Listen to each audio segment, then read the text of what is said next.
Ray. What do you want to do tonight? Same thing we do every night, Pinky. Try to take over the world.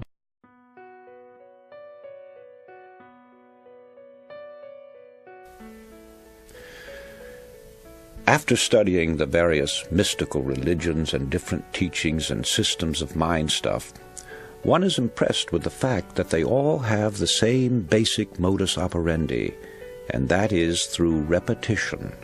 The repeating of certain mantras, words, formulas, or just plain mumbo-jumbo. One finds the same principle at work in chants, incantations, litanies, daily lessons.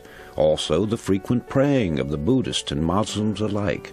The affirmation of the Theosophists and the followers of unity, the absolute, truth, new thought, divine science. In fact, it is basic to all religions, although here it is white magic instead of black magic. This brings us to the law of suggestion, through which all forces operating within its limits are capable of producing phenomenal results. That is, it is the power of suggestion and autosuggestion, your own to yourself, or heterosuggestion coming to you from outside sources, that starts the machinery into operation or causes the subconscious mind to begin its creative work. And right here is where the affirmations and repetitions play their part. It's the repetition of the same chant, the same incantation, the same affirmations that lead to belief. And once that belief becomes a deep conviction, things begin to happen. Now, this is the same identical force and the same mechanics that Hitler used in building up the German people to attack the world. A reading of Mein Kampf will verify that. Dr. René Fauvel, a famous French psychologist, explained it by saying that Hitler had a remarkable understanding of the law of suggestion and its different forms of application. It was with uncanny skill and masterly showmanship that he mobilized every instrument of propaganda in his mighty campaign of suggestion.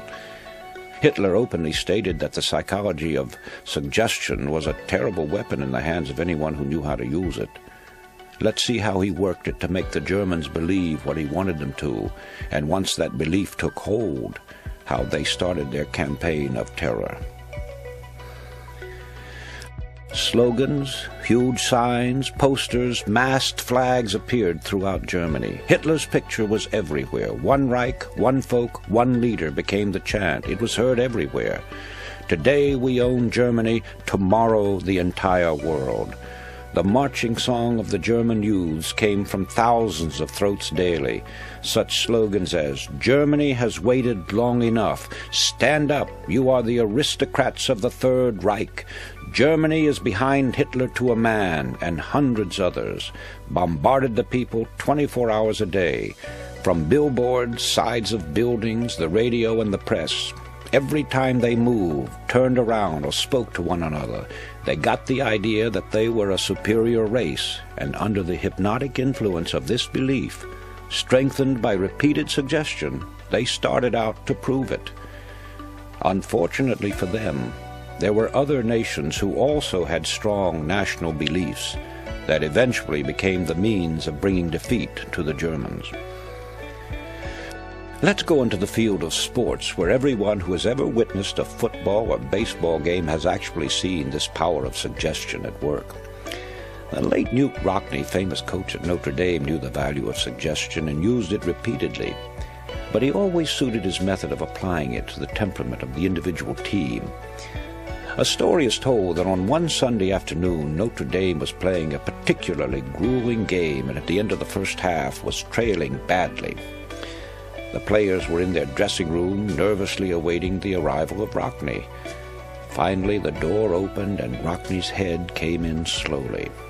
His eyes swept inquiringly over the squad. "Oh, excuse me. I made a mistake. I thought these were the quarters of the Notre Dame team." The door closed and Rockne was gone. Puzzled and then stung with fury, the team went out for the second half and won the game. In the Depression years, and there may be years like them in the future, we saw this same suggestive force working overtime. Day after day we heard the expression, times are hard, business is poor, the banks are failing, prosperity hasn't a chance, and wild stories about business failures on every hand until they became the national chant. Millions believed that prosperous days would never return. Hundreds, yes, thousands of strong-willed men went down under the constant hammering, the continuous tap-tapping of the same fear-vibratory thoughts.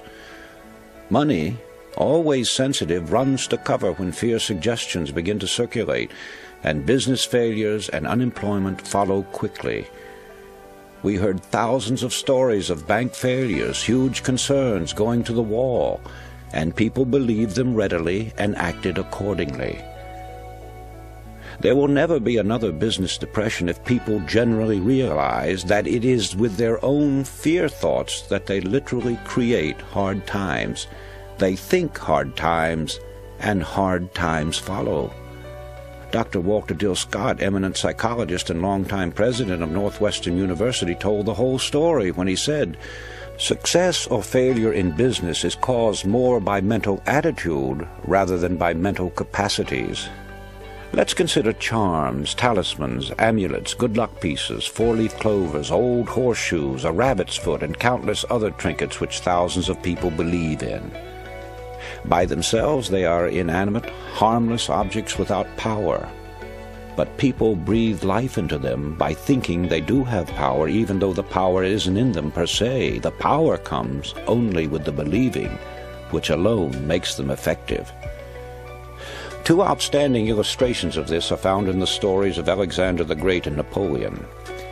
In Alexander's day, an oracle proclaimed that whoever unloosened the Gordian knot would become ruler of all Asia. Alexander, you may remember, with one stroke of his sword cut the knot and rose to tremendous heights and power. Napoleon was given a star sapphire when he was a child, with the prophecy that it would bring him luck and someday make him Emperor of France. Could it have been anything but the supreme belief in the prophecy that carried these two great men to a place in the Hall of Fame? They became great men because of their supernormal beliefs. Here's a simple experiment that will demonstrate to you the strange power of attraction through visualization, making the mental picture actually work. Find a few small stones or pebbles which you can easily throw. Locate a tree or a post of 6 to 10 inches in diameter.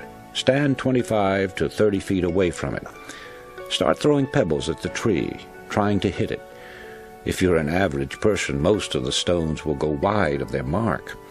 Now stop and tell yourself that you can hit the objective. Get a mental picture of the tree, figuratively stepping forward to meet the stone.